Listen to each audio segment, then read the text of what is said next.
I think quietly though, if you look at Michigan football, they have some good players back. I mean, you look at Josiah Stewart and Derek Moore, both guys that not going to get a lot of hype. I think they're not necessarily guys that are really talked about a lot as being like the star players for Michigan football. A lot of that attention is going to go to Mason Graham, Will Johnson, Colston Loveland, and rightfully so. But you look at Derek Moore, has been a really solid player, and Josiah Stewart's been a really solid player, especially really emerged at the end, had a nice game against Alabama in the playoff game. And Stewart, a guy people forget, at Coastal, he's spent the first 2 years at Coastal Carolina where he was really good, especially as a true freshman at Coastal Carolina. So you look at Josiah Stewart, he can be a guy that has a really big year this year, especially when they need it. And Derek Moore, too, a guy that just played a lot of football, especially 2 years ago as a freshman, got even more snaps last year. And you feel like both those guys, Stewart and Moore, both guys that can rush the passer, both guys to keep an eye on just because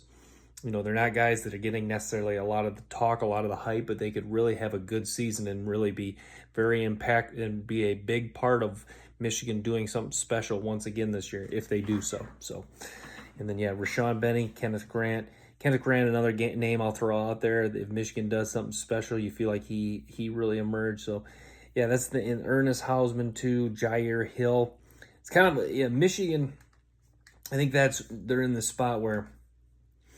I've talked ad nauseum about the three difference makers they have in Loveland, Will Johnson, Mason Graham. But you look at, there's a lot of names you could throw out of guys that if it all comes together once again and Michigan wins another Big Ten championship and competes for another national championship, there's a lot of names you could throw out there that would be key contributors. You look at a guy like Giovanni El-Hadi, he stepped in nicely last year. A guy like Miles Hinton, a guy with a lot of experience, got some snaps last year, and then played well at Stanford. I mean, at wide receiver, they got some guys. Samaj Morgan, just going to be a true sophomore. Tyler Morris, Frederick Moore, Amarion Walker's got some hype around him. Josh Probe is a guy they brought in the transfer portal. So the offensive line should be strong.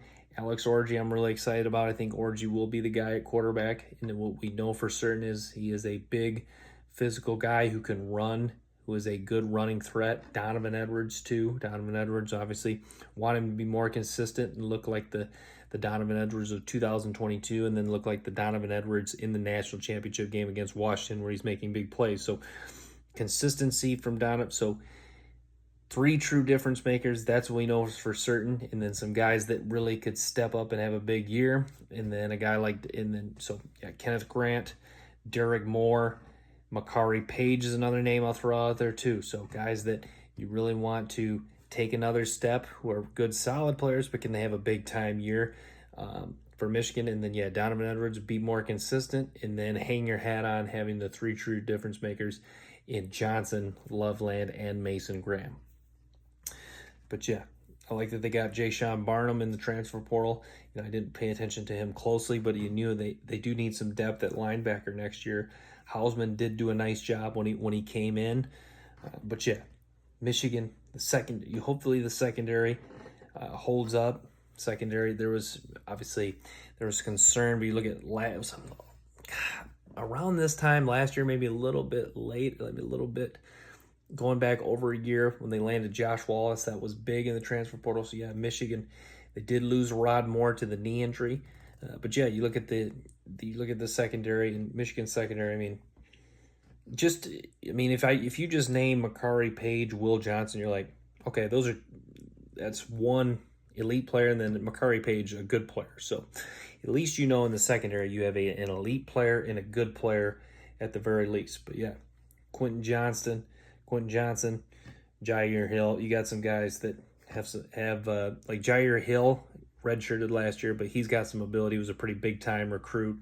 One of the more highly touted guys in the 2023 class. So certainly some reason for optimism for Michigan. We'll kind of see how it plays out.